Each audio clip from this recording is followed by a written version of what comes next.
학교에서 성적표를 받은 아들이 집에 와서 엄마한테 성적표를 보여주기 전에 이렇게 물었습니다. 엄마, 미술가가 좋아, 음악가가 좋아? 엄마는 사랑스러운 눈길로 아들을 바라보면서 이렇게 대답했죠. 미술가도 좋고 엄마는 음악가도 좋아. 그러니까 아들이 성적표를 자랑스럽게 내밀었는데 미술가, 음악가라고 적혀 있었습니다. 이 성적표를 본 엄마의 얼굴이 상상되지 않습니까? 엄마가 완전히 혼자서 착각한 거죠. 근데 우리가 성경을 보면서도 이렇게 흔히 마주하는 착각과 선입견들이 있습니다. 뭐냐 하면 우리가 보는 이 사도들이 굉장히 카리스마가 강하고 은사와 말씀의 능력이 뛰어나고 너무나도 탁월한 사람들일 것이다. 이렇게 생각하는 것이죠. 사실 그럴 만도 합니다. 사도들이 정말 놀라운 일들을 일으켰으니까. 우리가 아나니아 삽비라 부부가 기억합니다. 이 부부가 이제 땅을 팔아가지고 베드로 사도 앞에 와서 다 판 돈이라고 전부라고 거짓말을 하죠. 이럴 때 베드로 앞에서 이런 일이 벌어집니다. 사도행전 5장 9절 10절이에요. 베드로가 이르되 너희가 어찌 함께 꾀하여 주의 영을 시험하려 하느냐? 보라, 네 남편을 장사하고 오는 사람들의 발이 문 앞에 이르렀으니 또 너를 내어 내가 리라하니. 꼭 그가 베드로의 발 앞에 엎드려져 혼이 떠나는지라. 그러니까 베드로 앞에서 거짓말을 했더니 부부가 다 사망했습니다. 이 대단한 카리스마고 대단한 뭔가의 사건, 정말 무서운 일 아닙니까? 사도 바울도 이와 비슷한 일을 또 보여주죠. 사도행전 13장 9절에서 11절입니다. 세 번역입니다. 그래서 바울이라고도 하는 사울이 성령으로 충만하여 마술사를 노려보고 말하였다. 너 속임수와 악행으로 가득 찬 악마의 자식아, 모든 정의 원수야. 너는 주님의 바른 길을 굽게 하는 짓을 그치지 못하겠느냐. 보아라, 이제 주님의 손이 너를 내리칠 것이니 눈이 멀어서 얼마 동안 햇빛을 보지 못할 것이죠. 그러자 곧 안개와 어둠이 그를 내리덮어서 그는 앞을 더듬으면서 손을 잡아 자기를 이끌어줄 사람을 찾았다. 사도 바울이 분명히 저주를 하니까 그 마술사의 갑자기 눈이 멀어버렸어요. 이뿐만이 아니죠. 사도행전을 보다 보면 사도들이 가는 곳마다 엄청나게 병이 치유가 되는 일들이 벌어지고 귀신이 쫓겨나가고 심지어 죽은 사람이 살아나는 일까지 벌어집니다. 성령의 기름 부으심이 엄청나고 정말 대단한 카리스마가 나타나는 것 같아요. 그러니까 사도들이 엄청난 능력의 사람들, 은사의 사람들, 성령이 충만한 사람들 이렇게 보여지는 거죠. 만약에 이런 사도와 같은 능력을 가진 사람들이 오늘 목사로 서 있다면 아마 사람들이 그 앞에서 제대로 말도 못할 거예요. 한번 만나려고 하고 손이라도 한번 잡으려고 줄을 서겠죠. 실제로 우리가 생각할 때 뭔가 이 조직의 리더가 되고 지도자가 되려면 카리스마가 있어야 되고 결단력도 있어야 되고 분명해야 되고 뭔가 은사와 강력한 말씀 선포의 능력이 있어야 된다라고 생각하기 마련입니다. 역사적으로도 위대한 지도자들이 다 어려운 시기에 그런 모습을 보여줬어요. 뭔가 어려운 시기를 지나고 있을 때, 환란을 지나고 있을 때 저 사람은 뭔가 답을 가지고 있고 분명한 방향을 알 것 같고 저 사람에게 가면 내 인생의 답도 제시할 것 같고 문제도 더 나아가 국가의 어려운 환란의 답도 가지고 있을 것 같은 사람. 그런 사람을 따라가는 게 인간의 당연한 심리라는 것이죠. 실제로 어떻게 보면 이단의 지도자들이 그런 모습을 많이 가지고 있죠. 기적도 보여주고 뭔가 분명한 걸 이야기합니다. 그래서 사람들이 혹하죠. 저 사람은 우리의 인생에 뭔가 답을 가지고 있고 방향을 알고 있고 저 사람한테 가면 뭔가 확실한 게 생길 것 같다. 그런 인상을 강력하게 줍니다. 그래서 성경도 우리가 그런 생각을 가지고 보게 되죠. 그런데 오늘 우리가 본 본문은 그것과는 사뭇 다른 모습이다라는 거예요. 사도 바울에게 뭔가 아주 단호하고 결단력 있고 이건 맞고 저건 틀리다라는 어떤 이런 강단 있는 모습이 오늘 본문에서는 전혀 보이지 않습니다. 19절에서 22절에 이런 말씀이 나와요. 19절입니다. 내가 모든 사람에게서 자유로우나 스스로 모든 사람의 종이 된 것은 더 많은 사람을 얻고자 함이라. 그러니까 리더의 품격을 갖추고 뭔가 권위와 뭔가 이 높은 자리에서의 어떤 탁월한 것을 과시하는 것이 아니라 자기는 종과 노예의 모습을 취한다라고 이야기해요. 거기서 끝나지 않습니다. 20절에는 유대인들에게는 내가 유대인과 같이 된 것은, 그리고 또 율법 아래 있는 자들에게는 율법 아래 있는 자 같이 된 것은. 거기까지는 좋습니다. 그런데 21절에 또 율법 없는 자에게는 율법 없는 자와 같이 된 것은, 22절엔 약한 자들에게 내가 약한 자와 같이 된 것은. 이 말을 읽다 보면 도대체 사도 바울은 어디에 속한 사람인가라는 생각이 들죠. 계속 변한다는 거예요. 내가 이 사람한테 가서는 이런 모습으로, 저 사람한테 갈 때는 또 저런 모습으로. 뭔가 카멜레온 같이 줏대 없는 모습을 보여주는 본문이다라는 거예요. 뭔가 카리스마 결단력이 있고 뭔가 확실하고 분명한 사람이라면 너 이렇게 하면 안 돼. 이건 아니야. 이 길로 가야 돼. 이렇게 얘기가 되지 않습니까? 그런데 이게 율법 없는 사람한테 또 율법 없는 사람 같이 굴고 율법 있는 사람한테는 또 율법 있는 것 같이 이야기하고 약한 사람한테는 또 약한 모습으로 다가가고 이러니까 줏대가 없는 것처럼 보이죠. 이런 모습을 보여주는 리더를 좋아할 사람은 아무도 없습니다. 왜냐하면 나한테 와서 이렇게 이야기하고 저 사람한테는 저렇게 얘기하면 배신감 느끼지 않겠어요? 그러면서 저 사람 믿을 사람이 안 되겠구나라는 생각을 하는 게 자연스러운 반응이죠. 그것뿐이 아니에요. 사도 바울은 이런 이야기만 할 뿐 아니라 또 황당한 이야기들을 참 많이 하는 사람 중에 하나였어요. 고린도후서 12장 7절입니다. 여러 계시를 받은 것이 지극히 크므로 너무 자만하지 않게 하시려고 내 육체의 가시 곧 사탄의 사자를 주셨으니 이는 나를 쳐서 너무 자만하지 않게 하려 하심이라. 사실 이 이야기가 우리가 늘 많이 듣던 본문의 하나라서 익숙하지만 우리가 그냥 처음 보는 사람의 입장에서 생각해 보세요.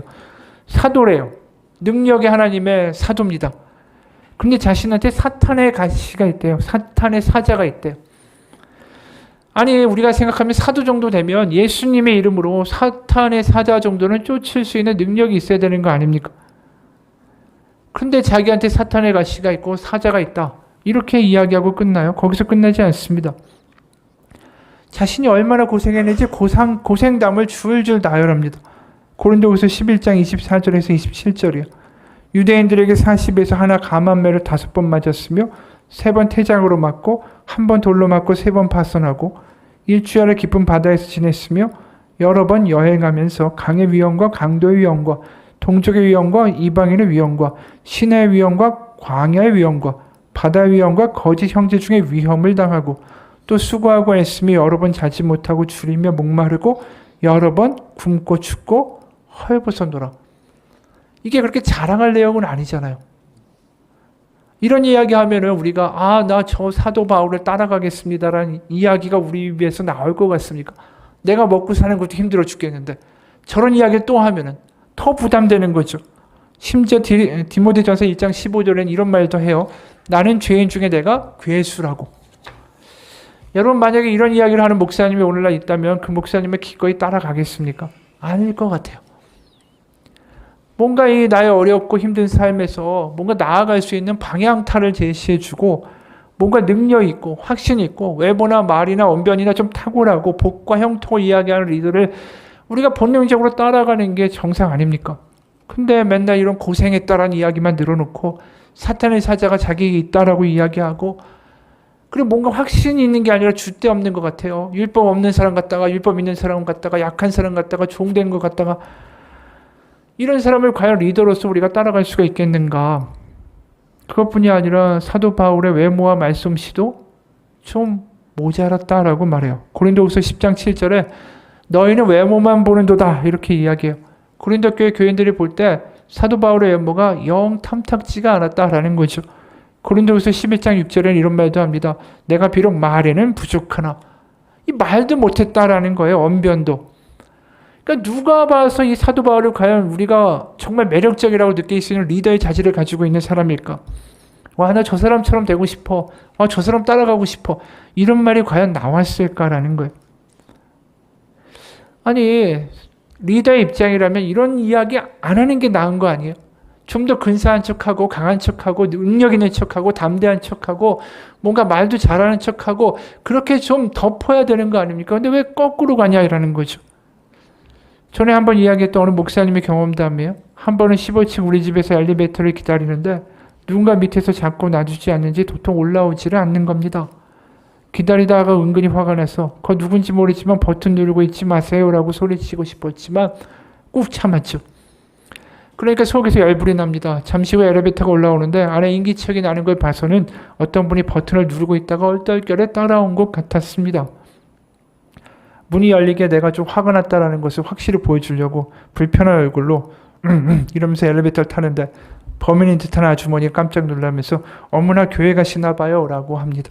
순간 내가 성경 찬송가도 안 들었고 성직자처럼 입지도 않았는데 주일도 아닌 평일인데 어떻게 내가 교회 가는 거 이 사람이 알까? 그러면서 얼굴을 확 피면서 미소를 지으면서 아, 내 얼굴에 교회 다니는 표식이 있나 보다 하면서 교회 다니시나 봐요 라고 했더니 그 아주머니가 수줍은 듯 이렇게 얘기했어요. 안 다녀요. 그런데 나가게 되면 목사님 교회에 나갈게요. 여러분, 우리가 순간순간 내가 마음대로 살다가 기독교인이고 뭔가 목사라고 하면 얼굴에 좀 근사하고 덕 있고 훌륭하고 괜찮은 듯한 표정을 짓게 되는 게 인지상정 아닙니까? 근데 사도 바울은 지금 하는 이야기가 정말 외모도 못하고 말도 못하고 고생은 고생대로 했고 거기다가 이랬다 저랬다 하는 모습을 보여주고 있다는 거예요. 뭔가 확실한 인생의 방향을 제시하는 것도 아니고 잘 되는 팁을 주는 것도 아니고 부흥하는 교회, 부흥하는 가정이 되려면 이래야 됩니다 라고 확실하게 이야기도 안 합니다. 이 사도 바울을 보면 답답해요. 왜 이럴까? 도대체 사도 바울을 사람들이 뭘 보고 따르라고 이렇게 하는 걸까? 만약에 이 사도 바울이 지금의 목회자였으면 참 부흥하기 힘들었을 것 같아요. 나보다 좀 나은 사람을 따라가고 싶어하는 게 사람이니까. 그래서 한번 이런 생각을 해봤어요. 오늘날 만약에 바리새인이 있고 사도 바울 둘이 있다. 둘 다 그런 목사다. 그러면 여러분들은 어디를 따라갈 것 같습니까? 사도 바울 쪽은 아닐 거예요. 아마 바리새인들을 따라갈 가능성이 더 높습니다. 왜냐하면 우리가 성경에서 바리새인을 굉장히 나쁜 사람들이라고 이야기하지만 바리새인들은 생각보다 굉장히 분명한 사람들이었어요. 이렇게 저렇게 하면 하나님이 당신을 축복하신다. 이렇게 저렇게 하면 하나님 당신을 저주하신다. 분명한 메시지를 준 거죠. 우리가 누가복음 18장에서 보면 바리새인과 세리 비유가 나옵니다. 그때 바리새인이 어떻게 기도를 하냐면 11, 12절에요. 바리새인은 서서 따로 기도하여 이르되 하나님이여 나는 다른 사람들과 토색, 불의, 간음을 하는 자들과 같지 아니하고 이 세리와도 같지 아니함을 감사나이다. 12절에 나는 일에 2번씩 금식하고 또 소득의 11조를 드리나이다 하고 이 사람이 지금 성전에서 하나님 앞에 굉장히 담대하고 당당하게 나아가요. 왜요? 자신은 하나님이 인정할 만한 자격과 요건을 완비했다라는 거죠. 그렇기 때문에 실제로 이 사람들이 사람들한테 선포할 때 굉장히 단호하고 분명했습니다. 여러분, 토색불이 간음을 하지 마십시오. 동족을 등쳐먹는 세리와 같은 삶을 살지 마십시오. 금식과 11조를 분명하게 지키십시오. 그럼 하나님이 당신의 기도의 삶을 들어주시고 당신의 삶을 형통케 하실 겁니다. 이렇게 얘기했을 거라는 거예요. 반대로 어렵고 뭔가 잘 형통치 못한 사람에게는 여러분, 당신 헌금과 금식을 다시 한번 회복하시고 경건한 생활을 다시 나처럼 해보십시오. 하나님이 당신을 돌보실 것입니다. 그러니까 뭔가 인생에서 분명하게 이야기해주는 사람처럼 매력적인 게 없어요. 그런데 사도 바울은 그렇지가 않다라는 거죠. 우리가 보면 이래도 그만이고 저래도 그만인 사람같이 보인다라는 겁니다.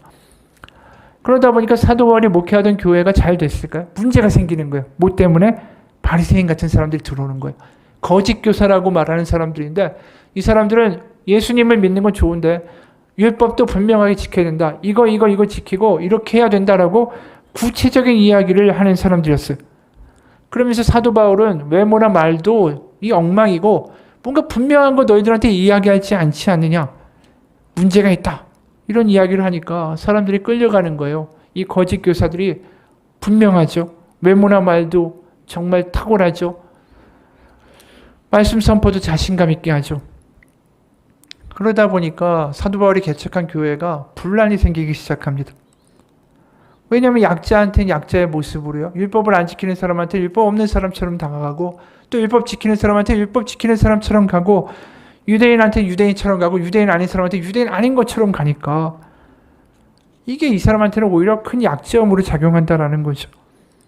그러면서 황당하게 빌립보서 3장 17절에 이런 말을 하죠. 형제들아 너희는 함께 나를 본받으라. 도대체 뭐를 본받으라는 것일까? 우리가 여기서 이런 생각을 하게 돼요. 사도 바울이 많은 사람들의 오해와 비난에도 불구하고 마치 이래도 그만 저래도 그만 이래도 좋고 저래도 좋고 이러한 모습처럼 보여지는 것을 왜 계속 고수할 수밖에 없을까? 그럼 분명하게 한 가지 이유를 이야기하죠. 바로 예수 그리스도 때문이라고. 그러니까 다른 사람들이 자기를 어떻게 볼까? 어떻게 인식될까에 대한 것들은 전혀 생각이 없어요. 오로지 한 가지 생각만 있는 거죠. 내가 어떤 모습이 되든 간에 예수님만 전해지면 된다라는 거예요. 그래서 16절에 내가 복음을 전할지라도 자랑할 것이 없으면 내가 부득불 할 일임이라. 만일 복음을 전하지 아니하면 내게 화가 있을 것이로다. 22, 23절에 이렇게 말합니다. 내가 여러 사람에게 여러 모습이 된 것은, 그렇죠? 카멜레온 같이 된 것은, 줏대 없는 것처럼 보여진 것은 아무쪼록 몇 사람이라도 구원하고자 함이니 내가 복음을 위하여 모든 것을 행함은 복음에 참여하고자 함이라. 그러니까 자신이 어떻게든 예수님을 전할 수만 있고 그들이 예수님만 믿을 수 있으면 난 아무 상관이 없다라는 거예요. 그러니까 앞서 말한 대로 그 고생담 이야기 하지 않았습니까? 39대 매를 5번 맞고 3번 태장에 1번은 돌로 맞고 3번 파손당하고 강도당하고 광야 지나고 줄이고 굶고 헐벗고 왜 이런 고생을 했느냐? 이거 왜 얘기하느냐? 그 이야기하는 건 한 가지 이유 때문이에요. 예수님 때문에. 예수님밖에 안 보여서 예수님 전하려고 예수님이 너무 좋아서 나는 그런 게 아무것도 아니었다라고 말하고 싶은 거예요. 그러면서 자신이 예수님을 모를 때 그 교회 형제들을 핍박하고 다닌 게 너무 죄스러운 거죠. 예수님이 좋은 만큼 지금 너무나도 그게 돌이켜보면 끔찍한 죄처럼 느껴지는 거예요. 예수님만 보이니까 내가 얼마나 죄인의 괴수였는가를 나중에야 이야기하게 되는 거죠. 우리가 사도 바울을 보면서 뭘 보냐면 세상에서 보는 모든 기준들을 다 허물고 있어요. 기대들을 허물고 있습니다. 근사한 모습도 아니고요. 고생 이야기 다 하고 자기의 못난 이야기 다 하고 그러면서도 뭘 하냐면은 내가 세상에 어떻게 비춰지든지 그거 상관없다라는 거예요. 예수님만 전해지면 된다라는 거죠. 예수님을 제외한 나머지는 이래도 그만 저래도 그만 상관없다라는 거예요. 그 마음에 예수님만 가득한 거예요. 자신에 대한 생각이 없다라는 거죠. 전에도 한번 들려드린 이야기예요. 어느 날 교회 가족 찬송 경연대회에서 한 집사님이 찬송을 부르다가 가사를 틀렸습니다. 교인들이 깔깔대고 웃었고 그 집사님은 얼굴이 홍당무가 돼서 자리에 돌아와서 고개를 들지 못했죠. 그리고 바로 이어서 목사님 가정이 찬송을 불렀습니다. 그런데 목사님도 가사를 틀리게 불렀죠. 교인들은 다시 깔깔대고 웃었고 사모님과 자녀들은 왜 목사님 틀렸느냐고 핀잔을 주는 얼굴로 힐끗 목사님을 쳐다봤죠. 그러다 어느 날 그 목사님이 과로로 쓰러져서 돌아가셨습니다. 장례를 마치고 장로님들이 목사님의 유품을 정리하다가 일기장을 발견했죠. 일기를 쭉 읽어보는데 이런 내용이 있었습니다. 7월 14일 가족 찬송 경연대회가 있었다. 김 집사가 찬송을 부르다가 틀려서 교인들이 다 웃어버렸는데 김 집사가 너무 무안해했다. 분위기가 이상해지는 것 같아 다음 차례로 우리 가족이 찬송을 부를 때 나도 일부러 틀려주었다. 다시 교인들은 깔깔대며 웃었다. 그때 슬쩍 김 집사를 보니 목사님도 가사를 틀릴 수 있구나 라고 생각하는 것 같아 안도하는 것 같았다. 오늘도 작은 일로 한 영혼에게 위로를 줄 수 있어서 너무나도 감사하고 기쁜 하루였다. 이 얘기를 읽고 장로님들이 모두 다 엉엉 울었대요. 이 목사님의 마음이 뭐예요? 자신의 체면이나 자신의 권위나 내가 얼마나 근사한 목사인지를 드러내는 데는 아무 관심이 없었어요. 하나님의 사랑, 하나님의 은혜, 그것만 전해지면 다인 거예요. 이게 사도 바울의 마음이었던 거죠. 여러분, 예수님의 사랑, 하나님의 사랑은 카리스마나 권위나 은사나 능력으로 전달되는 게 아닙니다. 하나님의 애천의 기적이나 권위나 능력이나 우리를 두렵게 하는 어떤 그 위력으로 우리를 다스리고 그분의 마음을 전할 수 있었다면 애초에 예수 그리스도의 십자가는 필요도 없습니다. 하나님의 사랑, 하나님의 마음은 오직 십자가를 통해서 또 그분의 사랑은 이 땅에서의 그 예수님의 고통스러운 삶을 통해서만 전해질 수 있었기 때문이에요. 왜 그랬을까요? 나 때문에 저렇게 누군가가 망가지고 나 때문에 누군가가 저렇게 가슴 아파하고 나 때문에 저렇게 고통당한다라는 게 느껴질 때에 우리는 비로소 우리의 마음에 문을 열게 되기 때문이에요. 바로 그때서야 사랑이 느껴지는 거예요. 나를 위해서 저렇게까지 하는구나. 그게 예수님의 십자가입니다. 사도 바울의 고생담은 다른 게 아니에요. 예수님의 사랑이 우리 가운데 전달되기 위하여 당신을 위해서 하나님이 이렇게 하셨습니다. 당신을 위해서 내가 이렇게까지 합니다. 당신을 위해서 난 아무것도 아니어도 좋습니다. 사도 바울은 그걸 보여주고 싶어 하는 겁니다. 우리가 이사야 53장 2절에서 6절을 보면 하나님의 아들 예수님이 어떠한 모습으로 오셨냐고 말합니까? 종의 모습으로 오셨다고 이야기해요. 그래서 이렇게 이야기하죠. 그는 주 앞에서 자라나기를 연한 순 같고 마른 땅에서 나온 뿌리 같아서 고운 모양도 없고 풍치도 없은즉 우리가 보기에 흠모할 만한 아름다운 것이 없도다. 그는 멸시를 받아 사람들에게 버림받았으며 강고를 많이 겪었으며 질고를 하는 자라. 마치 사람들이 그에게서 얼굴을 가리는 것 같이 멸시를 당하였고 우리도 그를 귀히 여기지 아니하였도다. 그는 실로 우리의 질고를 지고 우리의 슬픔을 당하였거늘 우리를 생각하기를 그는 징벌을 받아 하나님께 맞으며 고난을 당한다 하였노라. 그의 찔림은 우리의 허물 때문이요 그가 상함은 우리의 죄악 때문이라. 그가 징계를 받음으로 우리는 평화를 누리고 그가 채찍에 맞음으로 우리는 나음을 받았도다. 우리는 다 양 같아서 그를 행하여 각기 제 길로 갔거늘 여호와께서 우리 모두의 죄악을 그에게 담당시키셨도다. 여러분, 사랑은 근사한 말이나 근사한 태도나 권위나 힘이나 능력으로 전달되는 게 아닙니다. 사랑은 희생과 아픔으로만 전달되는 거죠. 이미 말한 것처럼 나 때문에 하나님의 아들이 저렇게 망가지고 나 때문에 아파한다는 사실이 우리 가운데 와닿을 때만 바로 우리의 마음이 무너지고 그곳에 하나님의 마음이 와닿게 되는 거죠. 사도 바울도 그 길을 가는 거예요. 내가 이렇게 능력 있고 근사하고 내가 이렇게 폼나고 내가 이렇게 많은 은사로 너희들을 가르치고 내가 너희를 설득할 수 있다가 아니라 내가 하나님의 사랑 때문에 이렇게 망가져도 좋고 하나님의 사랑을 너에게 어떻게든 전달하려고 하다 보니 내가 이렇게 돼도 좋고 저렇게 돼도 좋고 그거 상관없다라는 거예요. 하나님의 마음만 전달되면 된다라는 겁니다. 그래서 빌립보서에서 감옥에 투옥됐을 때 이런 이야기 하죠. 빌립보서 1장 12절에서 18절입니다. 형제들아 내가 당한 일이 도리어 복음 전파의 진전이 된 줄을 너희가 알기를 원하노라. 감옥에 갇힌 게 복음의 진전이 된다라는 거예요. 이러므로 나의 매임이 그리스도 안에서 모든 시위대 안과 그 밖에 모든 사람에게 나타났으니 형제 중 다수가 나의 매임으로 말미암아 주 안에서 신뢰함으로 겁없이 하나님의 말씀을 더욱 담대히 전하게 되었느니라. 18절 그러면 무엇이냐 거칠애로 하나 참으로 하나 무슨 방도로 하든지 전파되는 것은 그리스도니 이로써 나는 기뻐하고 또한 기뻐하리라. 여러분 우리에게도 그런 고백이 있습니까? 이런 열정이 있습니까? 내가 무시받고 내가 오해받고 내가 고난당하는 것만 억울하고 우울하고 분노가 납니까? 아니면 예수님이 좋아서 내가 좀 무시당해도 괜찮습니까? 우리가 마태복음 5장에 아주 유명한 구절이 나오죠. 5장 39절에 42절입니다. 나는 너에게 이르노니 악한 자를 대적하지 말라. 누구든지 네 오른뺨을 치거든 왼뺨도 돌려대며 또 너를 고발하여 속옷을 가지고 하는 자에게는 겉옷까지도 벗어주며 또 누구든지 너로 억지로 오리를 가게 하거든 그 사람과 심리를 동행하고 너에게 구하는 자에게 주며 너에게 구고자 하는 자에게 거절하지 말라. 이 이야기는 굉장히 유명한 산상수훈의 한 대목이죠. 이것이 어떤 도덕률이나 윤리적인 명령이 아닙니다. 또 이걸 안 지키면 너희는 천국에 갈 수 없다라는 경고의 말씀도 아니에요.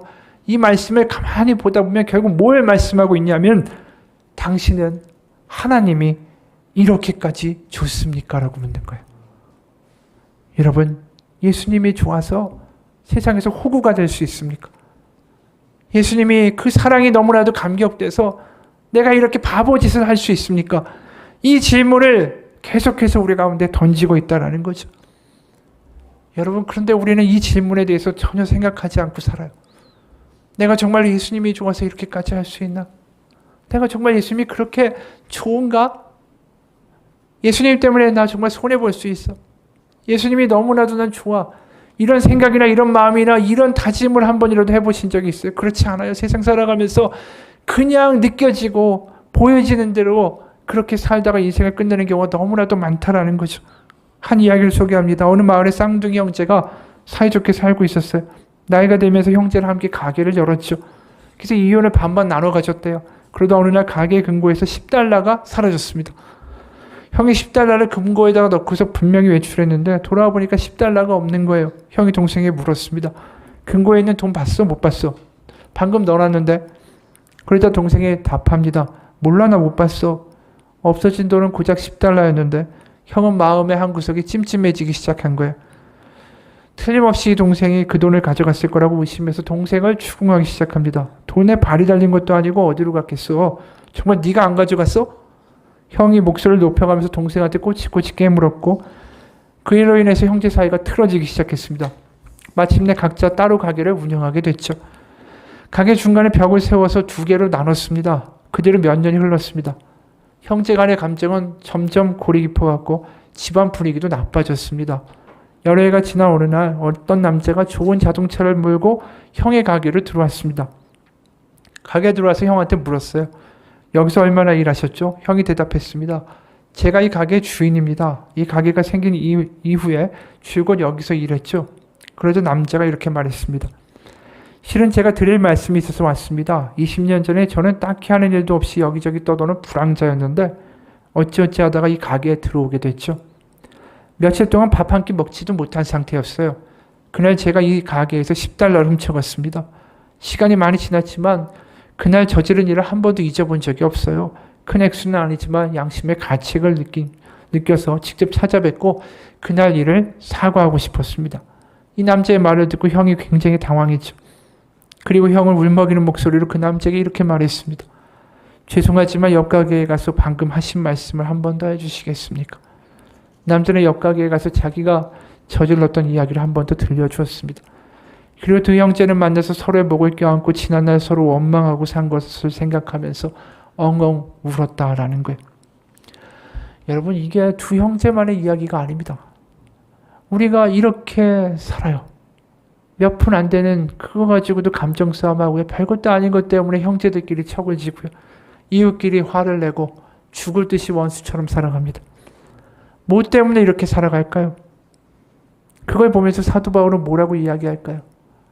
인생에서 정말 중요한 것, 예수님이 얼마나 우리를 사랑하신지를 알고 예수님의 사랑을 전하는 것, 그것이 가장 중요한 삶이라고 말할 겁니다. 어떻게든 내가 좀 무시당하고 내가 좀 누명을 쓰고 내가 좀 손해봐도 하나님의 사랑이 내 아내와 내 남편과 내 자녀와 내 주변 가운데 전해질 수 있으면 그게 가장 좋은 거 아닌가요? 그게 믿음 아닌가요? 그게 믿음이에요. 내가 뭔가 기도해서 엄청난 하나님의 복을 받았다가 믿음이 아니라 이렇게 기도하면 이런 답이 있을 겁니다. 형통할 겁니다. 이게 믿음이 아니라 내가 좀 손해보고 내가 억울하고 내가 무시당해도 예수님 전해지고 예수님 사랑이 전해지고 그들이 하나님 알게 되면 그게 내가 너무 기쁜 거, 그게 믿음이에요. 여러분, 우리의 믿음이 그런 적이 있습니까? 내가 원하는 문제가 해결해 달라고, 내가 원하는 거 하나님 들어달라고 그걸 믿음이라고 생각하고 산다면 우리는 믿음의 반만 알고 사는 겁니다. 진정한 믿음은 예수님 때문에 마음이 뜨거워지고 예수님 전해지는 게 너무 기쁜 거, 이게 진짜 믿음이라는 걸 우리가 어느 순간 잊고 산다는 거예요. 어떤 과일가게라는 분이 있었습니다. 그런데 인근교회 교인이 자주 찾아와서 전도를 하는 거예요. 이 귀찮은 거죠, 과일가게 하는 분한테. 근데 이분이 하는 일이 있었습니다. 전도를 하고 나서는 늘 과일을 사가는데 흥미로운 점이 있었어요. 다른 사람들은 다 좋은 거 골라가지고 꺼내갔잖아요. 근데 이분은 가장 작고 흠집 있고 팔기 곤란한 것만 골라가지고 가는 겁니다. 그런데 또 다른 손님이 왔어요. 근데 그 손님도 똑같은 일을 하는 거예요. 그러니 이 가게 주인이 자신도 모르게 이렇게 물었죠. 당신도 저 교회 다니는 교인이에요? 빙그레 웃으면서 고개를 끄덕거리는 그 사람의 모습을 보고 이 가게 주인이 교회를 자기 발로 찾아가게 됐다는 거죠. 여러분, 우리가 예수님 때문에 손해보고 기쁠 수 있는 믿음 됐으면 좋겠습니다. 예수님 때문에 손해보고 무시당하지만 그럴 때 우리 가운데 뭐가 찾아오는지 아세요? 하나님의 위로가 오고요. 하나님이 살아계시다는 게 막 느껴지고요. 하나님 때문에 감동하는 일이 벌어져요. 왜요? 네가 나 때문에 이렇게 하니 내가 너를 너무 기뻐한다라는 하나님의 마음이 우리를 감동케 하는 거죠. 여러분, 그래서 예수님 그분만 전해지면 난 이래도 그만이고 저래도 그만이고 세상 가운데 좀 무시당해도 괜찮고 고생해도 괜찮다는 사도 바울의 이야기가 우리 가운데 와닿을 수 있는 겁니다. 마지막으로 동영상 하나 짧게 볼 텐데 그 영상에 한 목사님의 간증이 나옵니다. 같이 보겠습니다. 저는 우리 가족의 복음이 처음 들어온 이야기를 알고 있습니다. 저희 아버지가 질풍노도의 시기를 보내실 때, 영적 사춘기를 보내실 때 정말 주님이 아닌 다른 주님을 오랫동안 섬겼습니다. 그래서 저희 어머니가 오랫동안 고통받으셨죠. 게다가 아버지는 시한부 인생을 선고받아서 병으로 죽어가고 있었습니다. 그때 저는 세상에 막 태어나서 어머니 품에 안겨 있을 때였어요. 저희 어머니 입장에서 보면은 결혼해서 아이를 낳는데 남편은 술에 쩔어 죽어가고 애는 세상에 태어났습니다. 산후조리도 제대로 못하고 그 핏덩어리를 품에 안고 바로 밖으로 나가서 일을 하며 돈을 벌어야 했습니다. 어머니 말로는 그때 당시 수금을 하러 다니는 일을 하신 적이 있다고 합니다. 신문이나 물건을 팔면은 지금처럼 자동이체로 빠져나가지 않고 그런 수금하는 아르바이트가 있었다고 해요. 배를 누르게 됐어요. 근데 그 집안에서 갑자기 한 중년의 여성분이 문을 열어준 겁니다. 근데 중년의 여성이 딱 보니까 견적이 나오는 거예요. 저희 어머니는 보니까 새댁이야. 그런데 품 안에 애를 안고 있는데 몸조리도 못한 게 보인 거예요. 무슨 마음이 들었는지 그 중년의 여성분이 저희 어머니를 집으로 초대를 했습니다. 저희 어머니는 낯을 가리니까 어쩔 줄 몰라 하고 있는데 너무 따뜻하게 배려해주면서 집으로 초대를 한 거예요. 그리고 차 한잔 타준 다음에 질문을 했다고 합니다. 새댁 내가 보니까 무슨 사연이 있는 것 같은데? 근데 그 질문 듣자마자 혼자 주책맞게 운 겁니다. 그랬더니 그 아줌마가 이 얘기 다 들어줬대요. 그리고서 나랑 잠깐 가자고. 그래서 은행 가가지고 그때 당시 꽤 큰 돈을 찾아서 주면서 남편 살려보자고. 이걸로 고깃국 사가지고 남편 해먹이면서 기운 좀 나게 해보라고. 그리고 계속 교회로 전도를 했대요. 알고 보니까 권사님이셨던 거예요. 그래서 우리 가족에게 복음이 최초로 전해진 겁니다. 근데 기적적으로 저희 아버지가 병이 나은 거예요. 그래서 폐의 3분의 1 다 없어졌는데 거기서 멈추고 주님이 살려준 겁니다. 근데 저희 부모님은, 저희 어머니는 특히 그 권사님하고 계속 연락을 하고 지내신 거예요. 저는 몰랐어요, 그거를 오랫동안. 그리고 누가 우리 가족에게 복음을 전했는지도 몰랐습니다. 왜냐면 저는 어머니가 저를 전도하셨고 우리 부모님이 힘들게 신앙생활을 했기 때문에 오랫동안 몰랐죠. 그런데 어느 날 어머니가 얘기를 하시더라고요. 어떤 권사님이 우리를 전도하셨다. 근데 그 권사님의 남편분과 권사님이 너무 귀하신 분이다. 제가 그래서 그거를 보고 검색을 해봤어요. 그랬더니 그 권사님의 남편분이 연세대 의대의 김명호 박사님이신데요. 그분이 원주대학교 초대 그 학장을 하셨다고 하더라고요. 그리고 연세대 의대 명예교수시고 정년 은퇴한 다음에 네팔에 가셔서 네팔 선교하시면서 전 재산과 자신의 모든 지식과 경험을 다 네팔에 쏟아부으셨어요. 그 네팔에 보건대학, 국립대학을 하나 세우시고 네팔의 의료를 엄청나게 성장시키셨다고 하더라고요. 그런 분이 부족함이 없었을 거예요. 그 세대한테 뭔 관심을 가집니까? 그 집에서.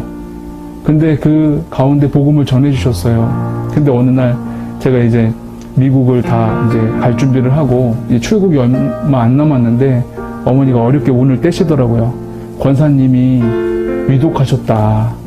건강이 완전히 망가지셨다. 그래서 너 가면은 어떻게 될지 모를 것 같은데 그냥 한번 찾아뵙고 인사드리는 게 도리인 것 같다.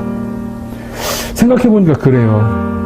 그 도리죠. 살아계실 때 한 번은 뵈야 되니까. 너무 부끄러운 거예요. 쥐뿔도 없으니까. 그래가지고 제가 아내한테 상의를 했더니 아내가 왜 그걸 이제 얘기했냐고, 가자고. 그래서 그때 저희 집에 1, 2, 3호가 있었는데 1호, 2호밖에 없었거든요. 첫째, 둘째만 데리고 저기 서울 외곽에 아주 작은 아파트에 사시더라고요. 갔는데 충격받았어요. 갔더니 검소한 걸 넘어서 너무 검소하신 거예요. 집에 가구가 거의 없으시더라고요. 어머니가 설명해 줬어요. 가진 거 다 선교에 쏟아부으셨다고. 갔더니 그 받은 상이랑 트로피랑 감사패 같은 게 이렇게 좀 괜찮은 캐비넷에 이렇게 있어야 되는데 안 쓰는 방의 방바닥에 다 내려져 있더라고요.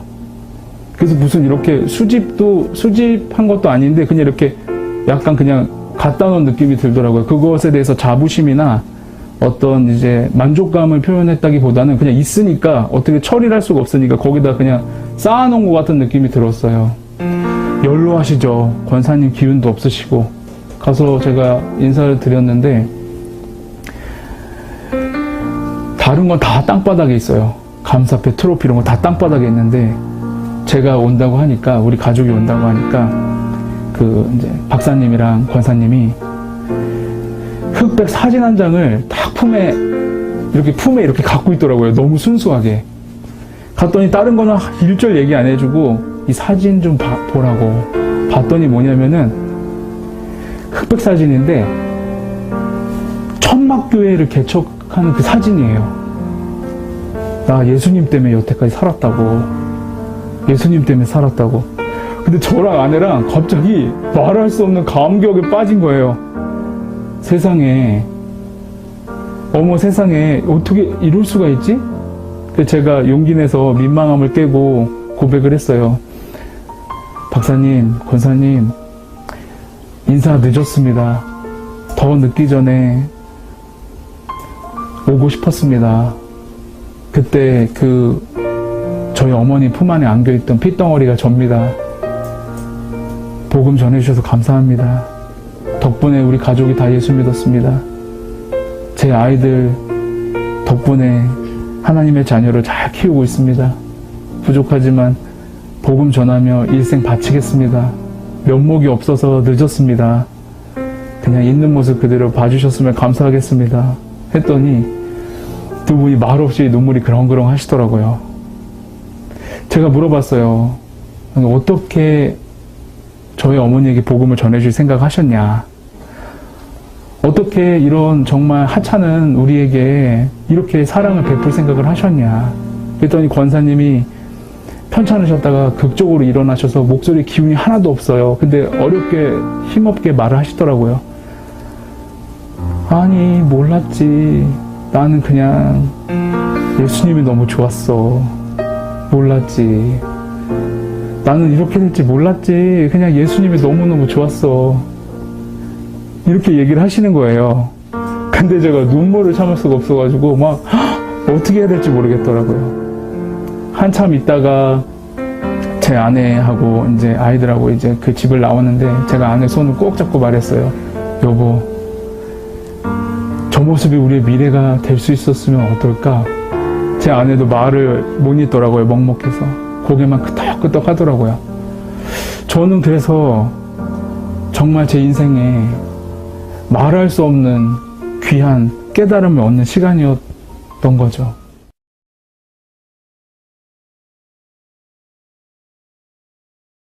대답이 귓가에 맴돌지 않습니까? 나는 그냥 예수님이 너무 좋았다고. 바로 이 부부의 고백이 사도 바울의 이야기 아닙니까? 이래도 좋고 저래도 좋고 세상 가운데 어떻게 보여도 괜찮고. 왜냐하면 나는 예수님이 너무 좋았으니까. 이 말이 이 부부의 고백이고 사도 바울의 고백이고 또 우리의 고백이 되기를 주님의 이름으로 축원합니다. 같이 기도하겠습니다. 하나님, 우리의 믿음이 반쪽만 가지고 살아가고 있습니다. 내가 원하는 거, 내가 바라는 거, 내가 문제인 것 해결만 바라고 원하는 거 얻기만 바라고 어느 순간 그런 반쪽 믿음을 가지고 살아가다가 하나님 우리의 기도에 응답하지 않으면 실망하고 삐져있고 하나님을 저버리고 그렇게 가게 일수있는 우리의 모습이 너무나도 부끄럽고 한심합니다. 예수님이 좋아서 손해볼 수 있고 예수님 때문에 좀 억울해도 되고 예수님 때문에 무시당해도 되고 우리 가운데 예수님이 그렇게 좋아서 살아갈 수 있는 우리의 믿음이 되기를 하나님 소원합니다. 예수님이 우리를 그렇게 사랑하시듯이 그 사랑이 너무나도 우리 가운데 열렬하고 뜨겁게 다가와서 우리 예수님이 너무 좋아서 뭔가 해볼 수 있는 그런 믿음으로 나아가기를 소원합니다. 우리 가운데 하나님 성령으로 충만케 하사 하나님의 사랑이 그 깊이와 너비와 폭이 우리 가운데 충만히 와닿는 역사가 있게 하시고 하나님의 사랑에 가슴 뜨거워 응답하며 살기 원하는 믿음으로 살아가게 하여 주옵소서. 예수님 이름 받들어 기도합니다. 아멘. 같이 기도하겠습니다.